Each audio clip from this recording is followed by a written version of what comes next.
Welcome back, hockey fans, to another edition of This Week in Wisconsin Prep Hockey. This is your host for tonight, Bill Berg, coming to you from the North Shore of Lake Superior, just outside the Split Rock Lighthouse. With me today, Bill Berg Jr., Del Scannon, and our guest today is Breanna Seibel, coach of Team Wisconsin, and also you told me what Stillwater. I told you like four times. I know we talked. It's right across the river, just over there, little town. Okay, Stillwater, Minnesota, and she's going to tell us what they've been doing and how they've been handling this COVID thing. Welcome, Breanna. Hi, thanks for having me. So, as we were talking about before we got live here, Team Wisconsin, they got to play the state part of their last spring. One state, and then they were all set to go down to central districts, and then COVID hit and everything got shut down and that got canceled. Were you guys worried that you weren't going to have your fall season this year? Yes. I mean, when it first hit, no one thought it was going to last as long as it did, obviously. But then we were actually able to have tryouts. They were just pushed back a little bit. So we were pretty confident that we were going to be able to do like our training camp and things, which it was very different than it had been in years past, but it went well.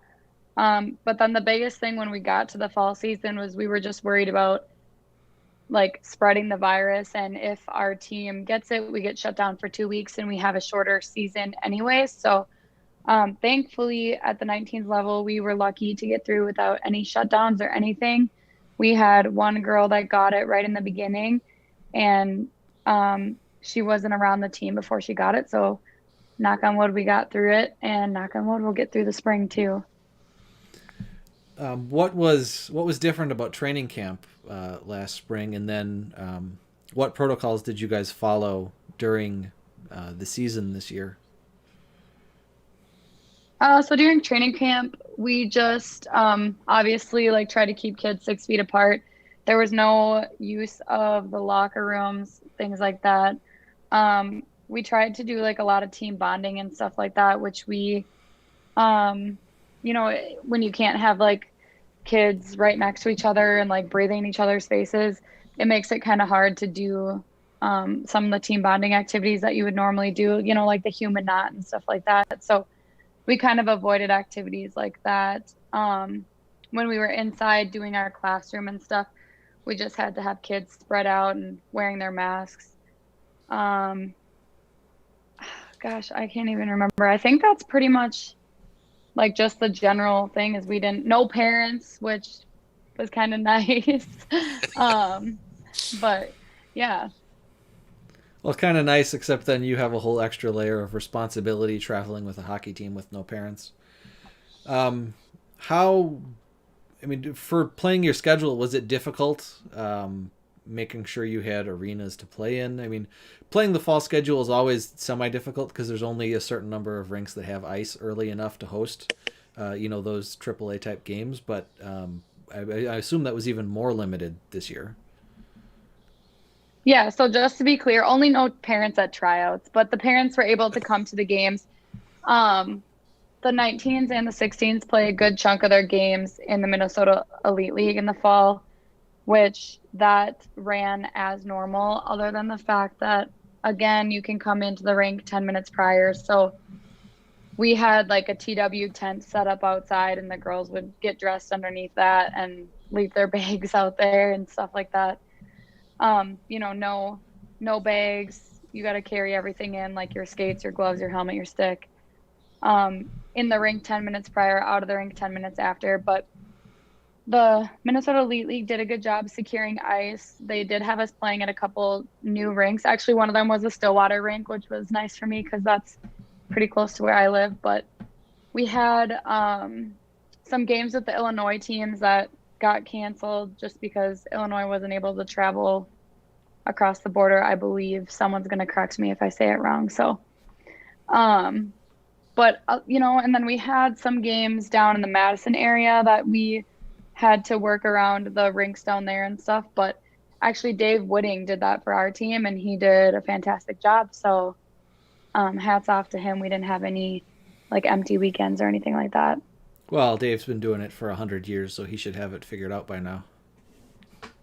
Yeah. I think he was around for the Spanish flu back in 1918 and had to work around it then. So he's got experience with it.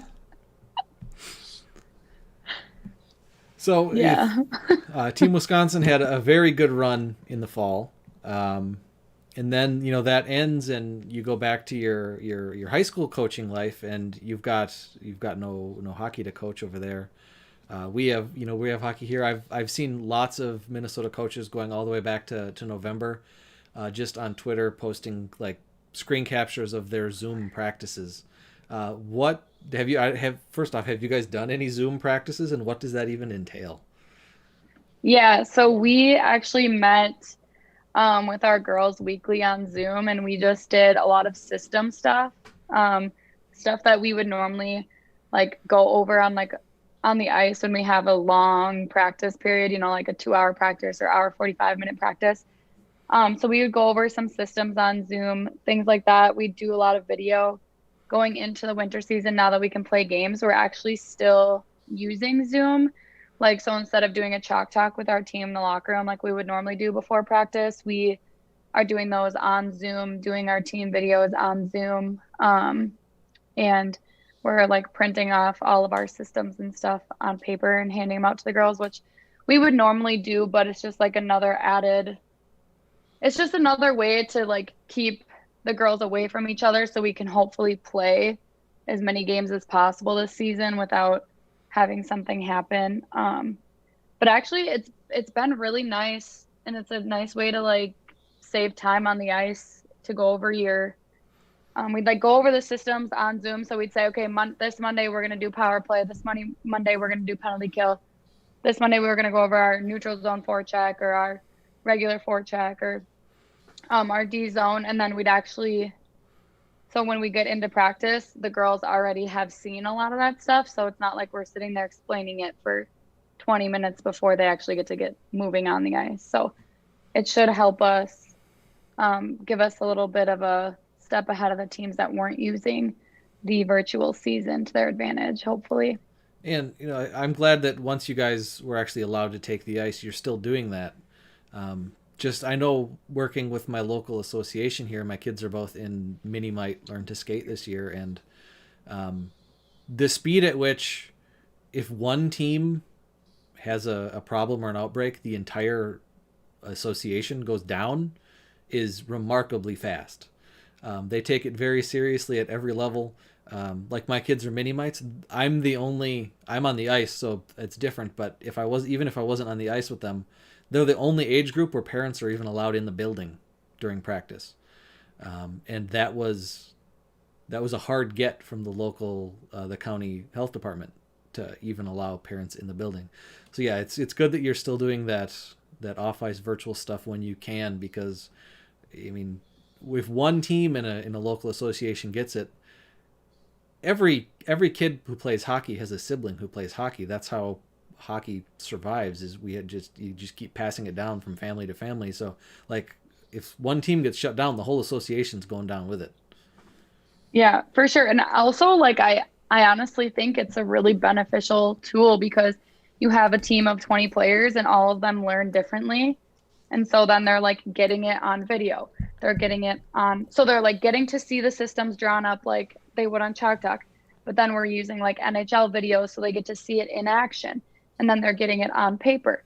And then they're getting it explained again on ice quickly. And then they're like getting to practice it on ice. So it's actually a really smooth system and a way to kind of cater to all the different types of learners, which is something that maybe like a lot of teams wouldn't have done without being forced to do it, So when next year, for perhaps, if things go back to whatever, would be normal, how much of this new technology and new stuff do you think you will keep in place next year even, or you just go back to the way things used to be? I don't know. I guess that would be a decision that we would talk about when the time comes, but so far so good with how it's been working for us. I do like kind of like the camaraderie that comes in to doing team video in the locker room, because the girls like can ask questions or ask to rewind, like, or fast forward, or um like if there's like a funny, so we put all our goals in the team video too, like a hype video. So we'll watch like our goals for and our goals against. And it's just nice to see like the girls smile and laugh, or like if someone like, um, I don't know, like does something really funny in a game or something, sometimes we'll put that in the video too. So it's nice to have that team camaraderie, but I guess we'll see. Time will tell. Knowing that for the most part, high school hockey was shut down everywhere except Wisconsin, and you coached Team Wisconsin. Was it weird being a coach over there in Minnesota and like watching us play? Yeah. I was jealous, but it was nice because I got to watch a lot of the girls on my TW play, like on Live Barn and stuff, that I don't normally have time to watch them during the season. But if I'm correct, not everybody in Wisconsin is playing, right? Like I know the Rock County girls made like a traveling team or something, Yeah, there's and Madison's not playing. yeah, there's 4 teams that are out this year: the Rock County Fury, the Cap City Cougars, the Madison Metro Lynx, and I believe the Icebergs Co-op, all in the Madison area. Those 4 teams are out this year. Some of them are playing co-ops as their regular, like still under that name, and then there's one other co-op, the Dane County Diamonds, that got formed to fill that in, because in those cases, yeah, the school districts at some of those schools, they haven't approved high school sports yet, and in some, because they're a co-op, only certain schools have, like the Madison Metro Lynx.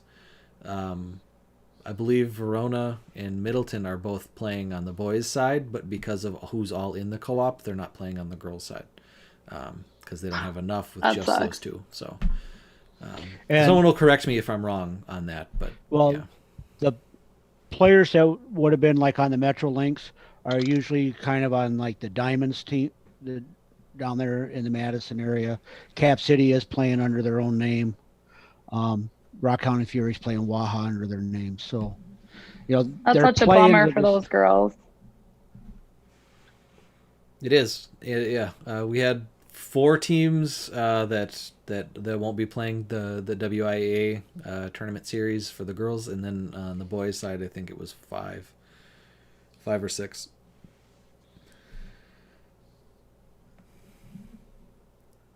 All right, and then I wanted to get to this. You wrote a book. Mark Thorne, who was on a few weeks ago, president of the Wisconsin Girls Hockey Coaches Association, said he bought like copies for his whole team. Yeah, he did. That was so nice of him. Such a good coach. Tell us about that. Well, basically it's inspired. So I have a master's degree in health wellness management. And a lot of people don't necessarily, maybe not like realize, but like they know it's there, but they don't maybe understand how big of a part like the mental game, how big of a part like your mentality plays in your performance.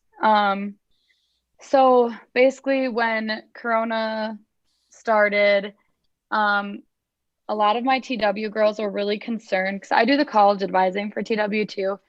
So a lot of my girls just developed a lot of like anxiety and concern over, are they going to be able to find a spot in college? And a lot of these hockey teams were kind of holding off on recruiting. And then there was the dead period for Division I schools. And, these schools were saying, well, we're going to wait and see what's going to happen with our season, because we're going to give our seniors another chance next year. Maybe we'll let them redshirt.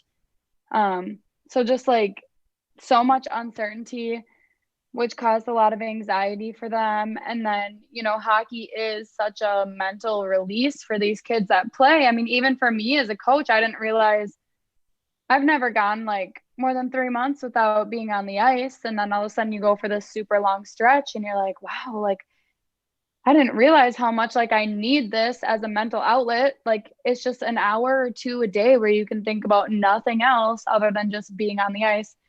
Um, so a lot of my girls were struggling, and basically I just wrote the book because I wanted to share tools with them that I've learned throughout like my master's degree, and just something that like, because like through my education, I was like, would think so many times I'd be like, oh my gosh, if I would have known this in high school, I could have been such a better athlete, or like I would have been so much more mentally tough and able to like withstand so much more. Um, so I basically just wrote it, and it's short and sweet and to the point, and it's just designed to be 5-10 minutes a day, but something that is helpful for them to help get them back on track to being mentally tough, something to help them get ready for the season, whether, you know, like, because at the time when I wrote it, people didn't know if they were going to be playing or not. So um, it was really honestly inspired by my TW girls.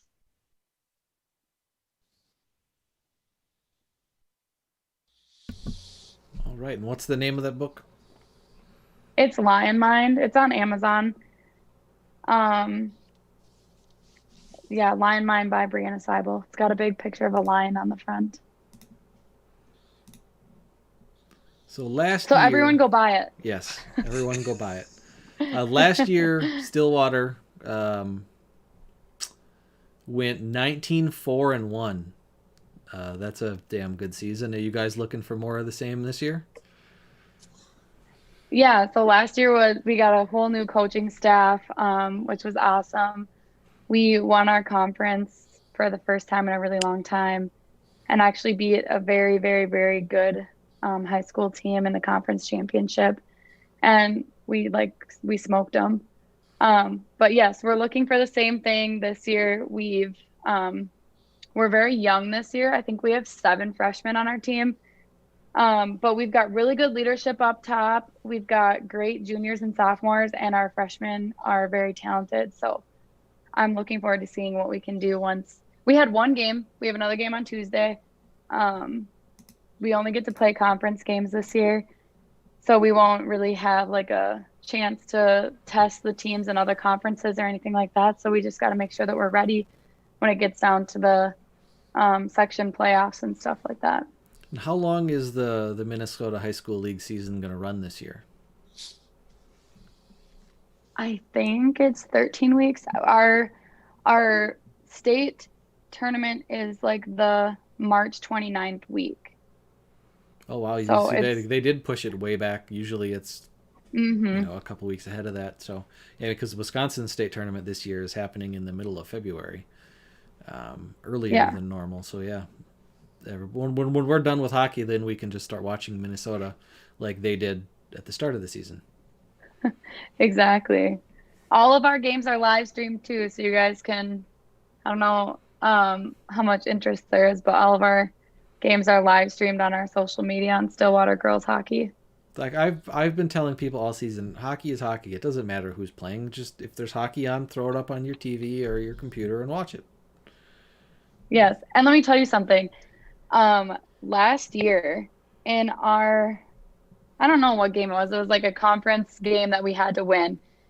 We were playing Woodbury, which is a neighboring town, and their goalie absolutely stood on their head. And we played the 5 o'clock game, and the boys were coming in. The fans for the boys game at 7 o'clock were coming in because we had gone into overtime with this team. We were just out shooting them like 1,000,000 to nothing, basically. But their goalie was just outstanding. Like had to have had the best game of her life. Well, we were down by, I don't know, we were down by 2 goals. I think it was 2-0. And with like 2 minutes left, we scored. Then we took a timeout and we scored again to tie it up with like 30 seconds left or something like that. And then we went into overtime and won in overtime. And those fans were going crazy. And they couldn't believe. They're like, oh my God, girls can play hockey like this? And we're like, yeah. Yeah, I pulled up the score sheet while you were talking. You guys outshot them 42-21. And yeah, you scored at 15:26 and 6:06 of the third period to tie it back up. So that would have been a fun game to watch. So packed house too. are you having a tournament this year? A state tournament? Yeah. As far as I know. Oh, okay. Because we're not really doing that. Well, everything except the championship games will be we're having just like the regular playoffs. Yeah, we're having a tournament, just not all in one place. Only the championship games Oh. will be actually at a tournament location this year for the Wisconsin anyway. Oh, I guess I don't know. Maybe I don't know if Minnesota's made a decision yet, but if someone on here knows and wants to let me know, that would be good. All right, I think that's everything for Breanna tonight. Thank you.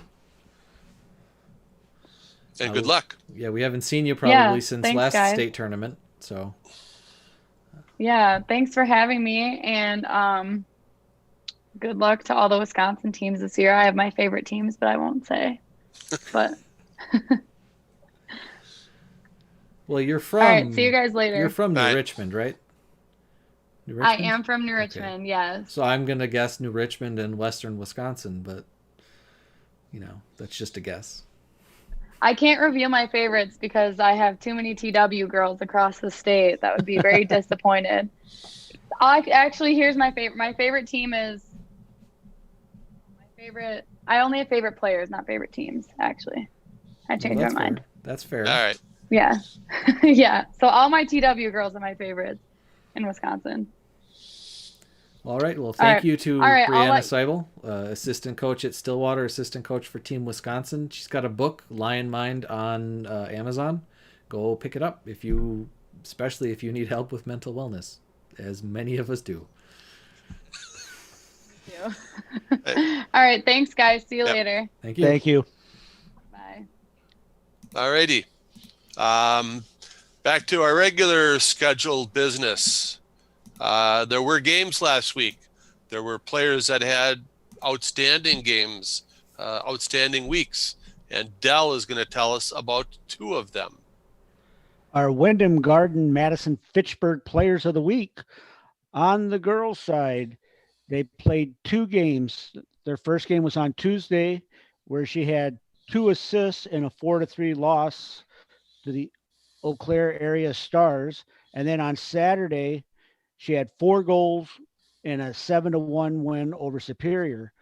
And our girls' player of the week is Nikki Oland, a senior forward from Hudson. Also nominated this week on the girls' side was Samantha Federici from Central Wisconsin Storm. On the boys' side, we have a goalie as the player of the week. On Tuesday, he had 18 saves and a 5-0 win over Beaver Dam. On Thursday, he had 20 saves and a 3-0 win over Marquette. And then Saturday, he had 36 saves and a 4-1 win over Hudson. And the goalie is Zach Walker from Madison Edgewood. And I forgot also to nominated, write it in the notes, but he is also a senior. He's just a senior. Also nominated this week was Avery Starzecki from Amory, Noah Pickard from St. Mary's Springs, and Colin Cormeau from Onalaska. And that is our Wyndham Garden Madison Fitchburg Players of the Week. And I believe that that win, Madison Edgewood 4-1 win over Hudson, that's Hudson's first loss on the season. Yeah, they're now 10-1. So that's how you start your season. 4 goals is also the most Hudson has allowed this season. The previous high being 3 to Chippewa Falls. They only did that once. They've only allowed 2 once. Every other game was 1 or 0. So good game by Edgewood after playing. We talked about Edgewood a bit last week, how they're playing a very, very tough schedule this year, and their record reflected that. They had lost a lot of those tough games.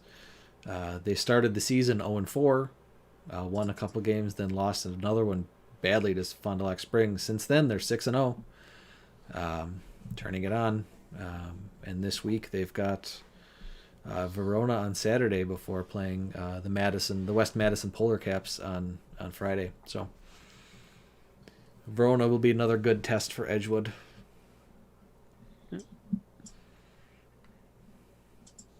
And with that, I guess we'll let Junior continue on with our top sixes for the week.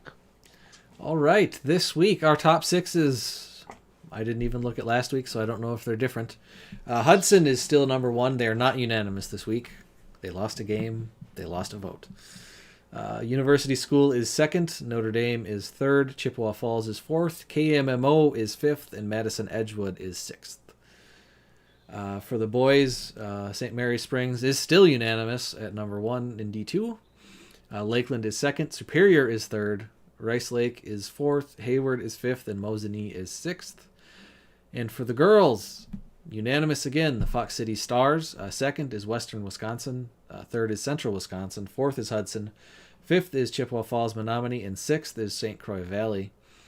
The girls, I've never had that much fun tabulating the girls' top 6 or top 10 before.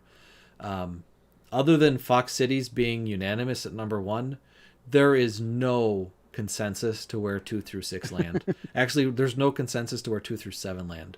The gap in the votes between 1 and 2 is the same as the gap in the votes between 2 and 6. So other than that's everybody, because they keep beating each other. yeah, they do. They're playing a round robin where nobody wants first place.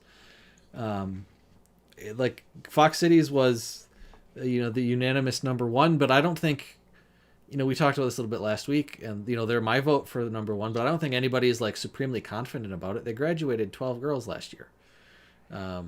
But yeah, everybody else, Western Wisconsin has has multiple second place votes. Central Wisconsin had multiple second place votes. Someone else, Hudson, had a second place vote. Chippewa Falls Menominee had a second place vote, and these aren't from their own coach. And I was looking at, comparing the scores going through, like 2 of the teams you just mentioned. I mean, they played twice and they split.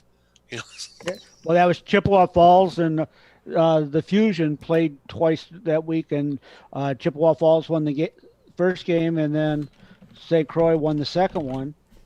They'd lost to Western Wisconsin Stars, but then they beat the Eau Claire area Stars this week. So they were 2-2. Last week, Eau Claire area was second, and this week they're not on the list. Last week, Central Wisconsin wasn't on the list, and this week they're, what did I just say? Third? Yeah. It's like 2 through 7. They're just coaches just pulling names out of hats because there's no better way to do it. And yeah, it should be a fun when it comes to tournament time. Now, an addendum to what we were saying before is those teams aren't all in the same section anymore. A couple teams got moved down south. The Eau Claire area Stars, and I think of those teams that they got knocked out of Section 1 into Section 3 because with the 4 Madison area teams that aren't playing a WIAA season this year, they had to redo the sections. So Eau Claire area moves from Section 1 down to Section 3, and Wisconsin Valley Union moves from Section 2 down to Section 3, and now there are 6 teams in the girls, 4 divisions each. So a clean 24 teams in the bracket. And on the boys Division 2, Fond du Lac Springs was able to avenge their only loss this week with their win over USM. USM had beat them earlier in the year, and so they were able to avenge that loss. And yeah, there are. I was just following along on Facebook comments and Twitter comments on stuff to things we post. There is a healthy group of people who believe that the Division II Fond du Lac Springs Ledgers are the best boys hockey team in the state. And I would not have agreed with that last week. This week, that's very well possible. I mean, Edgewood is a good team, but they knocked off number 1 Hudson, and Springs avenged the only loss they had. So, they'd very well maybe the best team in the state.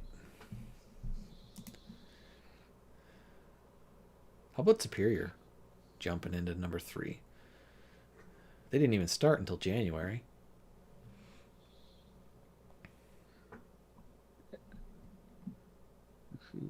They actually went 2-1 this week. They had posted wins over Wausau West and New Richmond. Their only loss came to Hermantown out of Minnesota this week. Hermantown is looking at currently the- ranked number 1 in Division 1A in Minnesota. So that's not like they're not. Hermantown's never a slouch. Hermantown is the Duluth East of the lower division in Minnesota. You know, Duluth East is always up near the top in AA. Hermantown is that same spot in A, which makes sense because, you know, the only thing separating Hermantown from the rest of Duluth is the mall. If I have my geography right. And New Richmond, you know, they actually had a nice week this week. They went 2-1 to improve their record to 8-3. Posted wins over Hayward, Menominee, and then had their loss to Superior. Fond du Lac Springs picked up 3 wins this week. Oshkosh, Fond du Lac, and USM. I just going over, wondering if Fond du Lac Springs had a chance to play Hudson at all this year, but I see their next 2 games are against Neenah, Hortonville, Menasha, and then Marquette, Edgewood, and Brookfield. It's hard to believe that when we get to next weekend, basically, we're a month away from the state tournament. Oh, that means we have to think about like awards and stuff. That's where Wisconsin Prep Hockey hits the panic button and realizes all the stuff we have to do before the state tournament. Gets done early. Yeah. Yeah, because like in a normal season, we wouldn't even send an email to the coaches about, you know, our end of the year awards until it's basically the end of January. Yeah, I think February 1st was always our panic time. Oh yeah, we got to do that. So now that's next week. Yeah. All right. Fun. And stuff, so. Speaking of awards, Oh, it's time to remind you again. A+ transition. Time to remind you again about the Hobie Baker High School Character Awards. The goal, again, of the Hobie Baker High School Character Award is to develop, recognize, and reward exemplary character and sportsmanship demonstrated by our high school hockey players. The high school level award is a natural extension of the prestigious Hobie Baker Memorial Award given to the nation's top collegiate hockey player and sportsman. Again, it's requested that each coach submit a player. So it doesn't necessarily have to be the top, skill player on your team, but every team has somebody with the character and sportsmanship and attitude that goes along with this award. And especially this year, where things are so out of whack, we really do encourage all of the coaches to submit a player. The deadline for this is coming up quickly. It is February 1st. Like so that's normally when we panic and start thinking about our awards, but you already have to have your nomination in by February 1st. I will try to get a hold of Jim Hayes before next week's program to see how many nominees he's actually received so far from Wisconsin. But again, as we've talked before, there, especially this year, there's no excuse not to nominate somebody on your team for this award.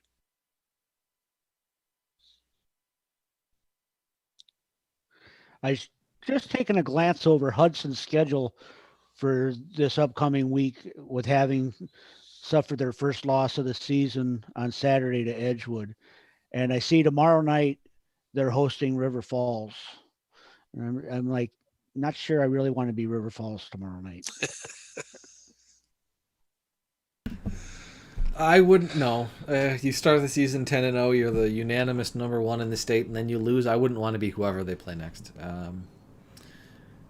They got Eau Claire Memorial after that, and then Matamidi, Chippewa Falls, River Falls again, and University School. So they're not taking the gas off against the opponents at any point during the rest of this season. So is Matamita their only Minnesota team that they're going to end up keeping on their schedule? If that one's still, I can't say that one's actually still on their schedule, other than the fact it shows on our site. I mean, it was probably put there at the beginning of the season when the schedule was first made. I don't know if they're still playing it at this point. It's still on there. Because I know, like Superior had a lot of Minnesota schools on their initial schedule at the start of the season, and those all got canceled or postponed. But I mean, like I said, they played Hermantown, they're playing Duluth East, so they are keeping some of the later scheduled games. Yeah, I don't know if this is one that's still going to happen or if it's one that just didn't get taken off when things got changed. And I'd say we could just go look at the Minnesota Hockey Hub, but our sites are linked, so if it's on our schedule, it's going to be on theirs. Yeah, the teams are the same. So.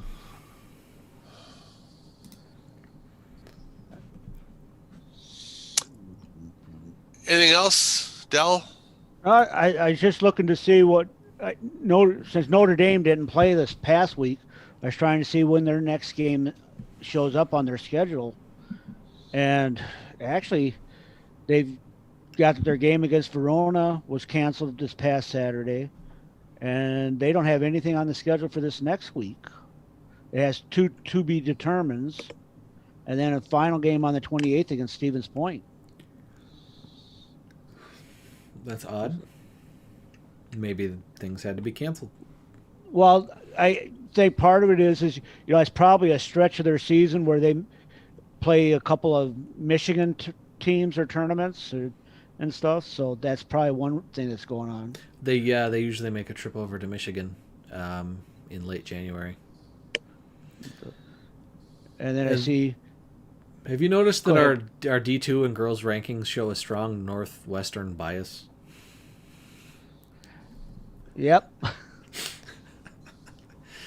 Lakeland, Superior, Rice Lake, Hayward, and Mosinee. Mosinee is central, but everything else is north and west of Mosinee except for Springs. And then the girls outside of Fox City is western Wisconsin, central Wisconsin, Hudson, Chippewa Falls, Menominee, St. Croix Valley. It's again, central Wisconsin obviously is Wausau is fairly centrally located, but everything else is north and west.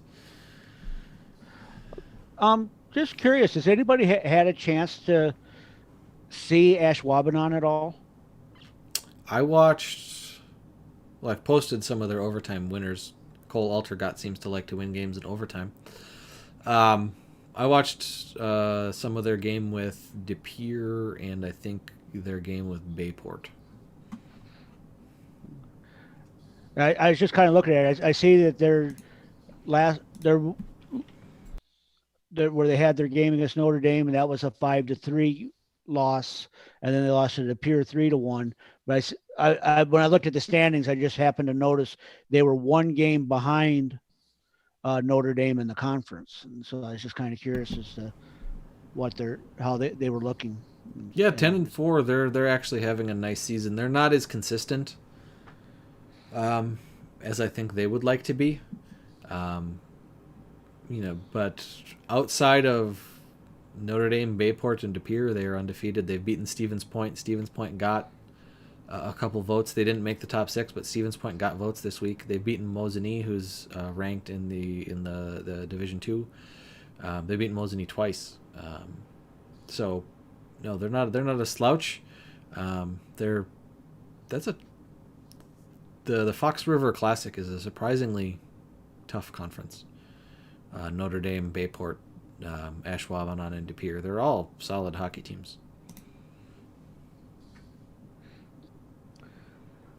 Well, that's all I've got for this week. I've asked my questions that I have. But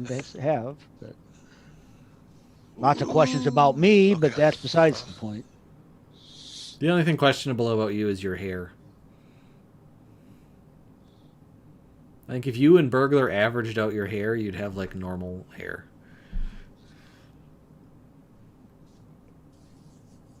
Yeah. I gave up on it years ago. Anyway, that'll do it for this episode, This Week in Wisconsin Prep Hockey. Again, we'd like to thank our guest, Breanna Seibel, from Team Wisconsin and Stillwater, Minnesota.